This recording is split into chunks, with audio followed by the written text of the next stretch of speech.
yaitu tausiah Islami dalam rangka peringatan Maulid Nabi Muhammad SAW 1945 Hijriah yang akan disampaikan oleh Pak Uda.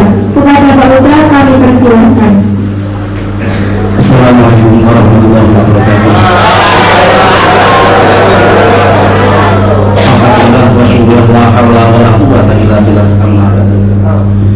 Yang terhormat Ibu Kepala SMP PGRI 1 Kasembon, yang kami hormati seluruh Bapak Ibu guru beserta staf tata usaha SMP PGRI 1 Kasembon serta seluruh hadirin yang menghadiri kegiatan hari ini dalam rangka peringatan Maulid Nabi Muhammad SAW yang insya Allah dirahmati.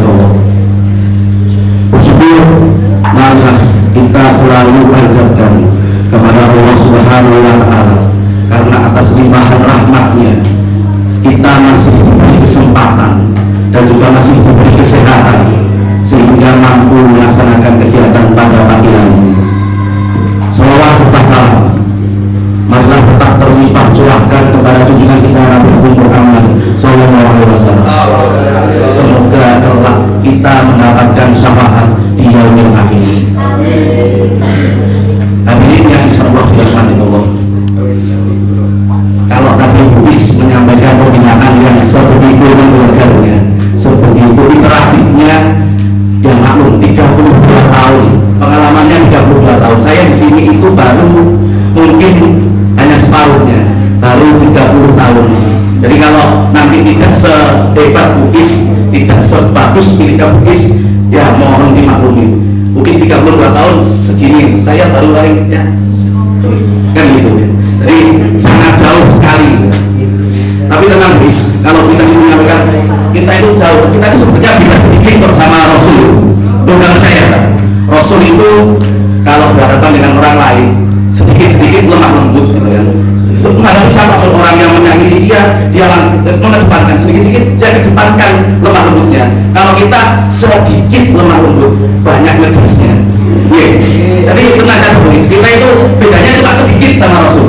Rasul sedikit-sedikit lemah lembut, kita sedikit lemah lembut. Rasul sedikit-sedikit puasa, kita sedikit banyak jarang puasa. Rasul apalagi?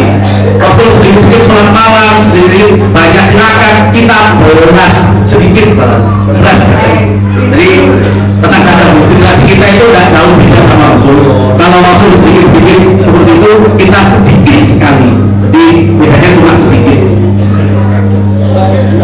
Jadi itu. Kemudian seharusnya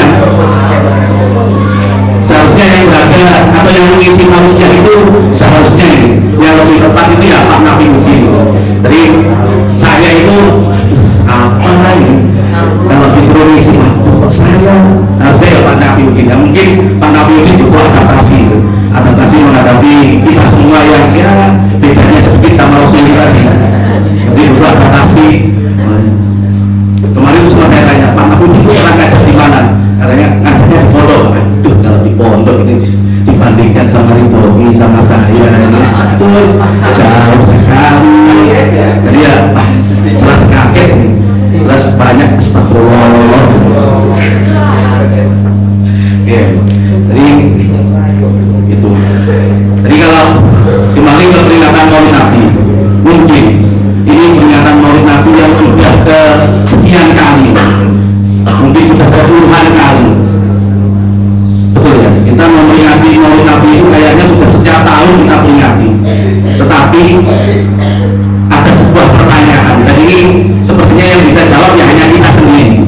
Apakah peringatan yang selama ini kita lakukan sudah benar-benar membawa dampak yang sangat luar biasa pada diri kita?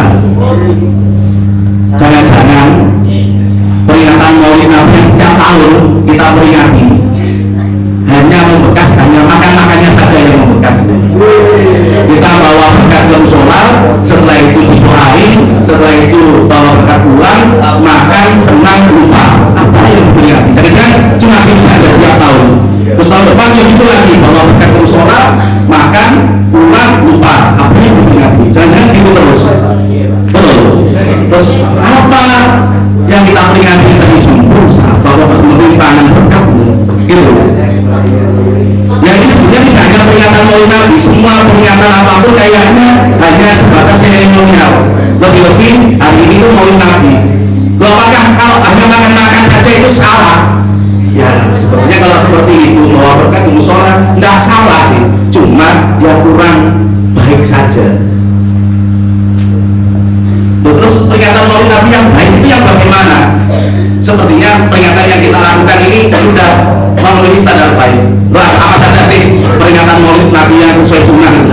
Paling tidak harus ada 5 hal, 5 aspek yang harus kita lakukan dalam peringatan Nabi itu.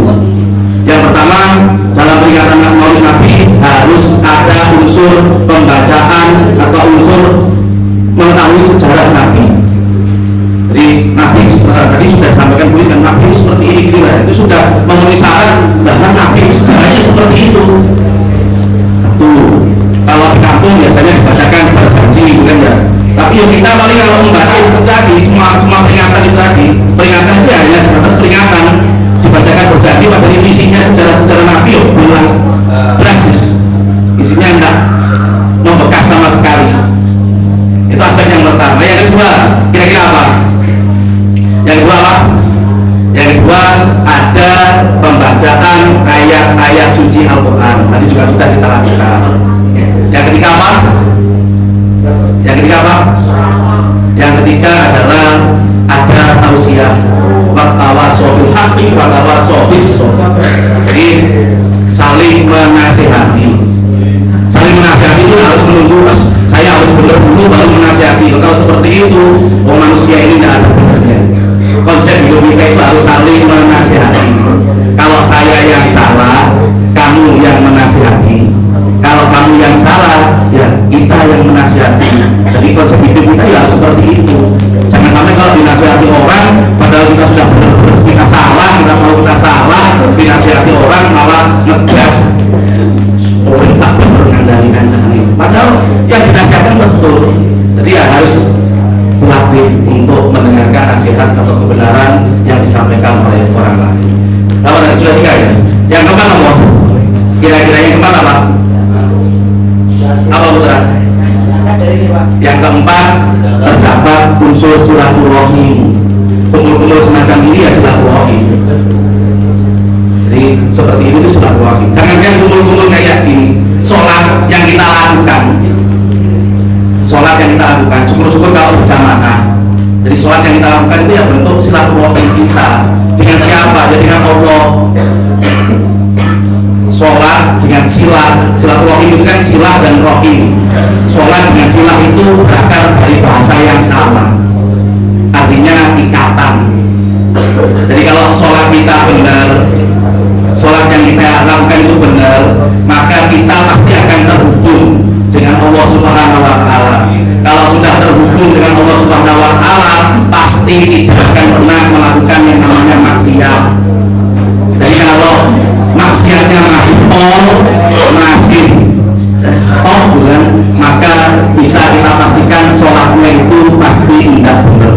Karena sholat yang benar yang dilakukan dengan baik, maka hatinya akan selalu terhubung dengan Allah. Kalau hatinya sudah terhubung dengan Allah, baik duduk, berdiri, berbaring, hatinya selalu terikat dengan Allah, maka kemaksiatan itu tidak akan pernah dia lakukan.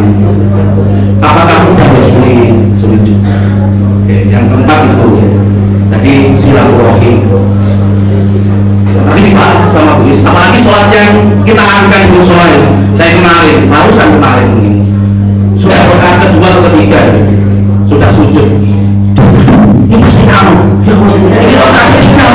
Ini rakaat ketiga. Ini bukan rakaat utama sih, saya masih.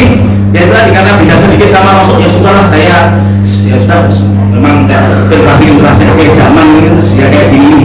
Jadi sudah saya sudah akan ikhram uji ngomong, kira dia masih belum mulai. Nah ini sudah rakaat ketiga. Sudah rakaat ketiga.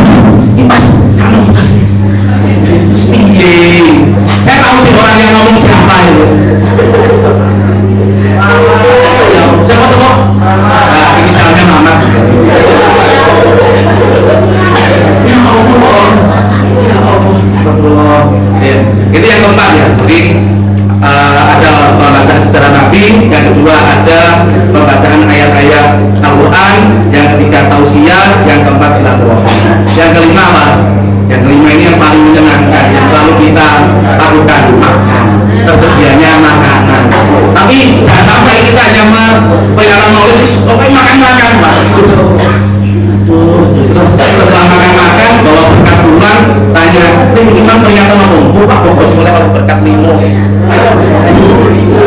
Sengaja. Jadi tidak membekas sama sekali apa yang dilakukan peringatan.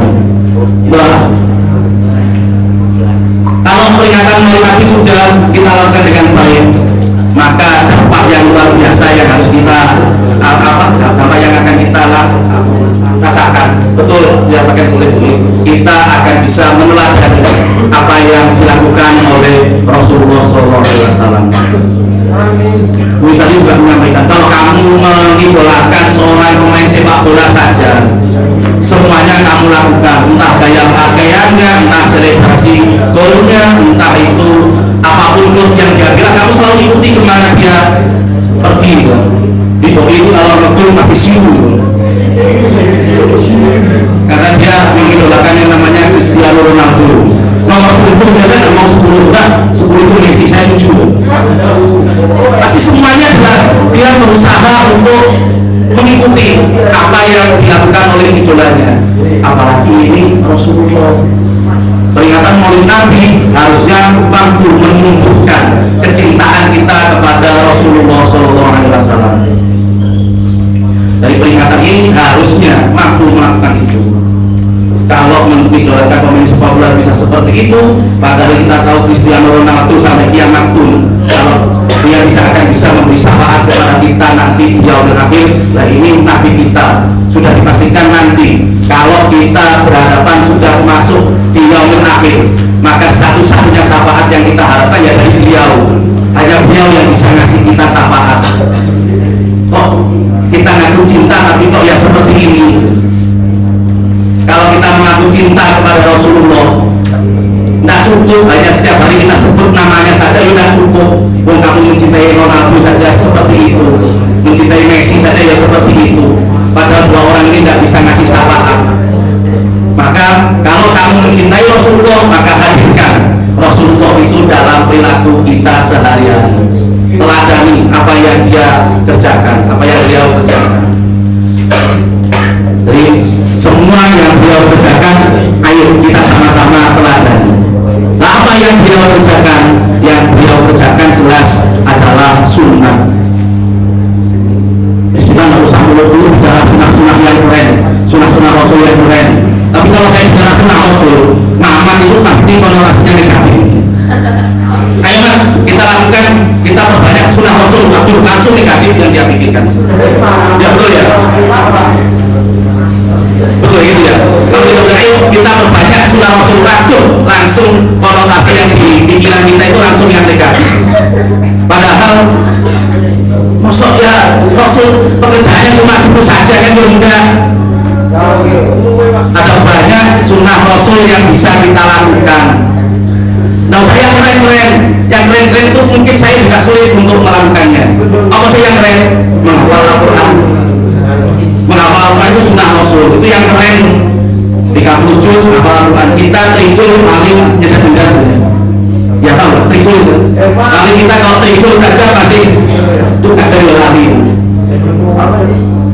Jadi tidak usah cek sunnah-sunnah yang keren, kita cek saja sunnah-sunnah yang ada di sekitar kita. Bukan berarti nggak usah sunnah yang keren itu sulit kita lakukan. Tapi saya yakin kalau dengan kemauan, kata Bu Ustaz, ya diri kita yang harus memaksa kita. Jadi kalau kita mau melakukan, kita paksa diri kita ya pasti bisa. Tapi saya mengatakan saya saja masih belum sanggup. Jadi sunnah itu terlalu berat. Saya pakai sunnah yang agak ringan saja, sunnah yang ada di sekitar kehidupan kita. Kira-kira ini sunnah yang pernah kamu lakukan apa sih? Jangan belas apa? Tahajud, melakukan sholat sunnah. Keren banget. Sholat sunnah ini banyak sholat malamnya. Kalau ada apa? Apa? Nggak ada.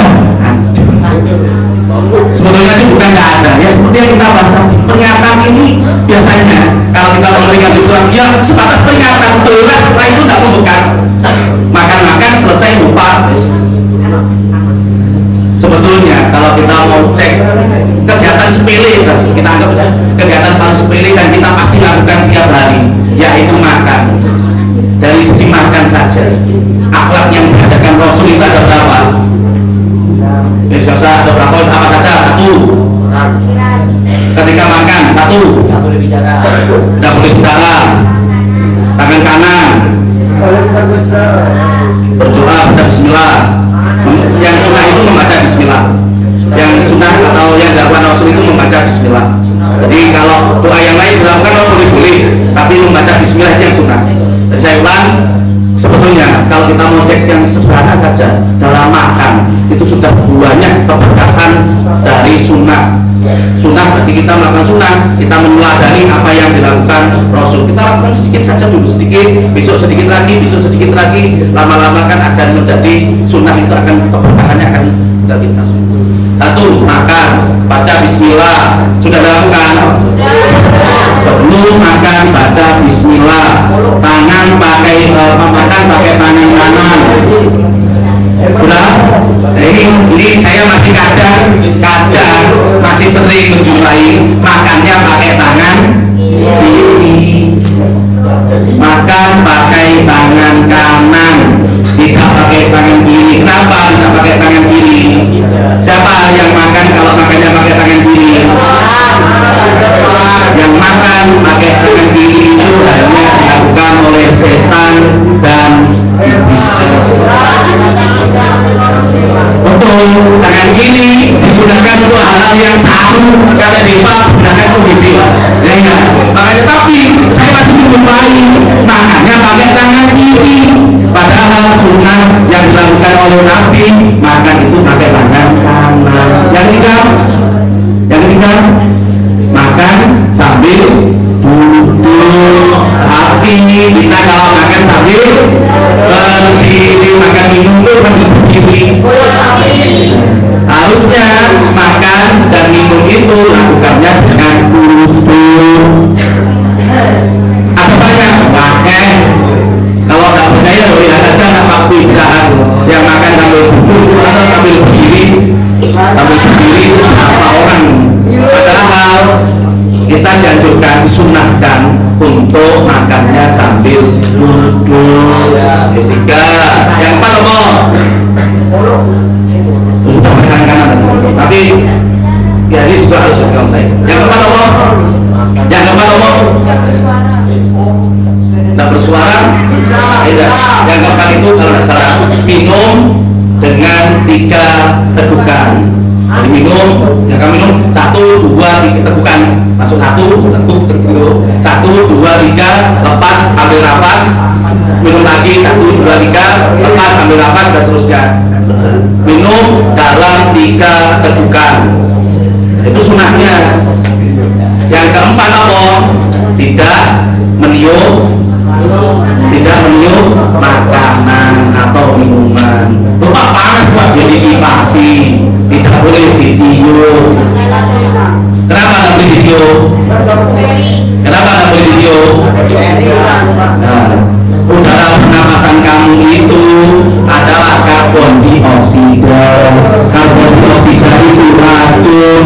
Kenapa racun? Karena harus dikeluarkan tubuh. Kalau ada di dalam tubuh, namanya racun ini akan meracuni tubuh kita.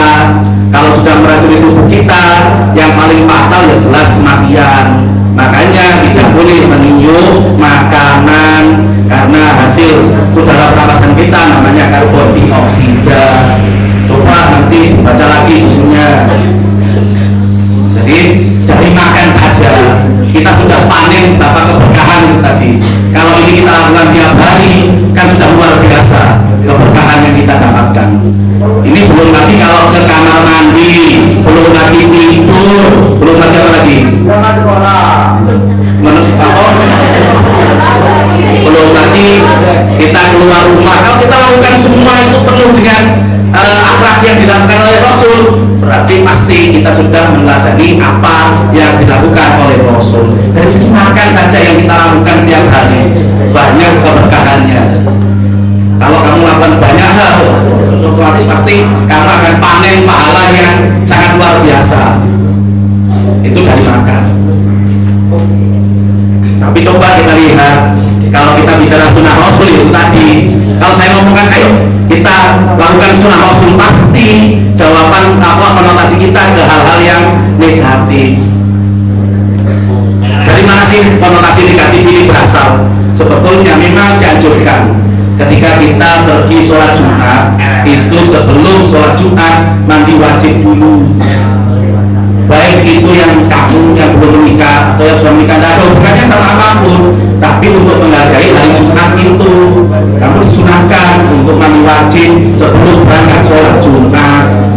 Kalau misalkan sekolah tidak sempat mandi wajib, ya lakukan pas berangkat sekolah. Pas berangkat sekolah niatkan mandi wajib untuk nanti berangkat sholat Jumat, maka akan mendapatkan keberkahan. Tapi kita, konotasi kita mandi wajib itu selalu identik dengan ya itu tadi, konotasi yang negatif itu tadi. Rasul itu kegiatannya cuma dibutuhkan ya udah. Dan ini guyonan-guyonan semacam ini harusnya kita hilangkan, gak pantas kan saru. Tapi ya saya juga heran, hal-hal yang saru itu justru malah mudah sekali kita ingat, kita lakukan hal-hal yang baik sekali. Betul ya? Itu kalau kita bicara hal mesum itu semangat langsung. Indra sama Andra berduai. Ya, materi kalau kita di sekolah materi IPA itu kan ada satu bab yang kita pikir banyak hal mesumnya itu karena berkaitan dengan sistem reproduksi pada manusia. Kalau kita bicara itu pasti semangat ini, Pak yang kayak gini pasti itu tanyakan. Hal-hal mesum itu pasti selalu subhanallah. Nah, pasti kayak gitu. Tapi hal baik, contoh kalau sudah bermobil segera ke musola, ambil wudhu, sholat di sisop paling depan. Apa yang dilakukan? Itu jarawat, kadang saya perlu ngurangi banyu banget. Sudah wudhu jadi cangkruan di depan musola, nggak mau segera.